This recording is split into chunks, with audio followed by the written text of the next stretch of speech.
చంద్రబాబు నాయుడు నిన్న అమరావతి మీద ఒక శ్వేతపత్రం విడుదల చేశారు. మనం అందరం కూడా చూసాం. సో ఇక్కడ అంతా బాగానే ఉంది. సో ఆయన చెప్పాలనుకున్నటువంటి అంశాలను చెప్పారు. ఒకటి ఏంటంటే 2019లో ప్రభుత్వం మారిన తర్వాత అమరావతిని పక్కన పెట్టారన్నది 100కి 100% వాస్తవం. అది ఏపీ ప్రజలందరికీ కాదు, దేశంలో ఉన్న ప్రజలందరికీ కూడా తెలిసిందే. దాన్ని ఈరోజు చంద్రబాబు కొత్తగా చెప్పాల్సినటువంటి అవసరం అయితే ఏం లేదు. ఎందుకంటే 2019 డిసెంబర్లో 3 రాజధానుల ప్రకటన చేశారు. ఆ కమిటీ అన్నారు, ఈ కమిటీ అన్నారు. ఫైనల్గా రాజధాని రైతులేమో మా దగ్గరికి ఏ కమిటీ రాలేదు, ఇదంతా బోగస్ కమిటీ అని చెప్పి వాళ్ళు అన్నారు. ఓవరాల్గా ధర్నాలు, హర్తాళ్ళు, నిరసనలు, రోడ్ల మీద టెంట్లు వేసి వాళ్ళు చేయగలిగింది వాళ్ళు చేశారు, వీళ్ళు చేయగలిగింది వీళ్ళు చేశారు. వాళ్ళు 3 రాజధానులు వ్యతిరేకంగా శిబిరాలు నడిపితే వీళ్ళు 3 రాజధానులకి అనుకూలంగా శిబిరాలు నడిపారు.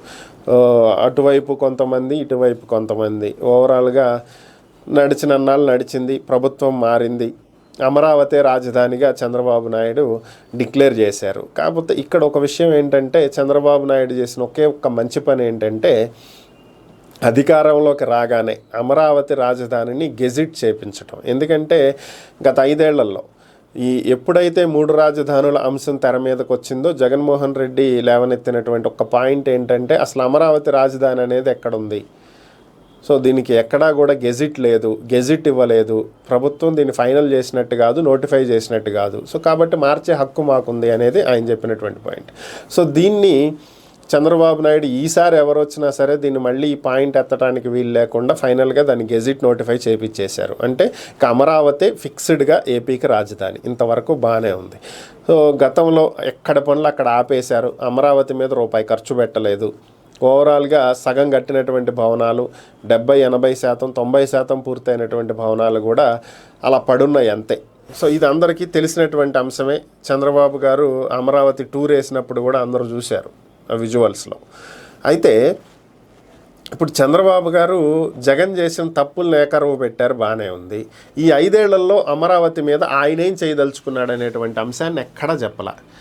సో ఈ 5 ఏళ్లలో అమరావతి పూర్తవుతుందా, దానికి సంబంధించి ఆయన ప్రణాళికలు ఏంటి, ఏ విధంగా పూర్తి చేయబోతున్నారు, గతంలో ఉన్నటువంటి ప్లాన్ తోటే వెళ్తామని అయితే చెప్పారు. అక్కడ వరకు బాగానే ఉంది. ఆ ప్లాన్ అమలుకు ఎంత సమయం కావాలి, ఎన్నేళ్ళు కావాలి, అలాగే 70-80% పూర్తయినటువంటి భవనాలు ఉన్నాయన్నారు, వాటిని ఎప్పట్లోగా కంప్లీట్ చేస్తారు. 90% పూర్తయిన భవనాలు ఉన్నాయన్నారు, అవి ఎప్పట్లోగా పూర్తి చేస్తారు.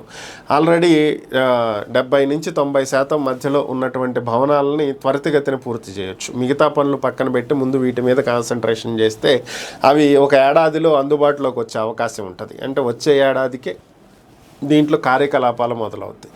సో ప్రభుత్వ రంగానికి సంబంధించి ప్రభుత్వ కాంప్లెక్స్లన్నీ నిర్మిస్తామన్నారు. దీనికి సంబంధించి ఆల్రెడీ CRDA 1575 ఎకరాలు కేటాయించింది, బాగానే ఉంది. ఇవి ఎప్పట్లోగా పూర్తవుతాయి, వీటిని కాంట్రాక్ట్ ఎవరికి ఇస్తున్నారు, సో ఇలాంటి ఏవి కూడా ఆయన అసలు ప్రస్తావించాల. అమరావతికి ఎంత టైం పడుతుంది, ఆయన ప్రణాళిక ఏంటి, ఎప్పట్లోగా ఏవి కంప్లీట్ చేయాలనుకుంటున్నారు ఏంటి అనేటువంటి అంశాలని ఎక్కడా కూడా ఆయన అసలు స్పష్టం చేయాల. మరి ఎందుకు దీని మీద అసలు నోరు మెదపలేదు అనేదే ఇప్పుడు అందరి మధ్యలో ఉన్నటువంటి ప్రశ్న. ఎందుకు చంద్రబాబు నాయుడు అమరావతి నిర్మాణం గురించి ఎప్పట్లోగా పూర్తవుతుందనో, ఎప్పటి వరకు ప్రయత్నిస్తామనో, ఆల్రెడీ సగం గట్టున్న భవనాలను ఎప్పట్లోగా అందుబాటులోకి తెస్తామని కానీ ఇలాంటి ఏవి ఎందుకు చెప్పలేదు? కేవలం జగన్ని విమర్శల కోసమే శ్వేతపత్రం విడుదల చేశారా? అమరావతి నిర్మాణం గురించి ఏమి క్లారిటీ లేదా? ఇంకా అసలు ఏం చేద్దాం అనుకుంటున్నారు ఏంటి? ఇవి కూడా చెప్పుంటే బాగుండేది. బట్ అది చెప్పకపోవటమే ఒక ఫెయిల్యూర్గా భావిస్తున్నటువంటి పరిస్థితి. మరి ఇప్పటికైనా తర్వాత అయినా ఏమన్నా చెప్తారా ఏంటి? ఒకవేళ ఏపీలో కూడా బడ్జెట్ ప్రవేశపెట్టాల్సి ఉంది కాబట్టి బడ్జెట్ ప్రవేశపెట్టే టైంకైనా ఏమైనా నివేదికలు ఇస్తారా అనేది చూడాలి.